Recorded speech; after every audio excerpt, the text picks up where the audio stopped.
ధన్యవాదాలు. ఇక్కడ శ్రీనివాస్ గారుని ప్రత్యేకించి వారికి ధన్యవాదాలు చెప్పాలి. ఎందుకనంటే మహిళలందరినీ కూడా ఒక చోట చేరుస్తారు, మహిళలందరినీ కూడా చాలా గౌరవిస్తారు. ప్రతి ఒక్కరు కూడా శ్రీనివాస్ గారు లాగా మహిళల్ని గౌరవిస్తే ఎట్లాంటి యాజిటేషన్స్ తో కూడా పని ఉండదని చెప్పేసి నేను చెప్తున్నాను. అదేవిధంగా ఎప్పుడో తగ్గిపోయిన మా స్నేహితుల్ని కరుణని కానీ అపర్ణాన్ని కానీ మళ్ళీ మేము కలిసేటట్లు ముగ్గురు కలిసేటట్లు కూడా చేసింది శ్రీనివాస్ గారే. దానికి ప్రత్యేక ధన్యవాదాలు. ఇకపోతే ఏంటి అంటే మహిళలు వంటింటి నుంచి ప్రపంచంలోకి అడుగుపెట్టారు, అంతరిక్షంలో కూడా అడుగుపెట్టారు. అయినా కూడా మహిళలకి శాంతి భద్రతలు అనేవి కరువవుతున్నాయి.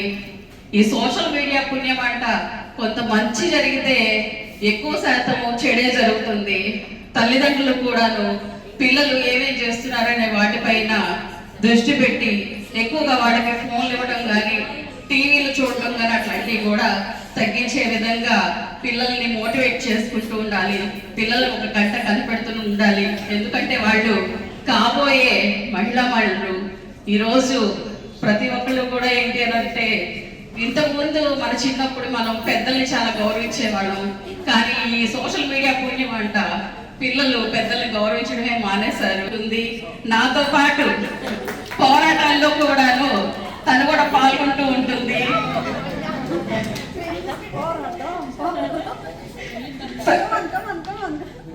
సో మరొకసారి మహిళలందరికీ కూడా మహిళా దినోత్సవ శుభాకాంక్షలు తెలియజేస్తున్నాను.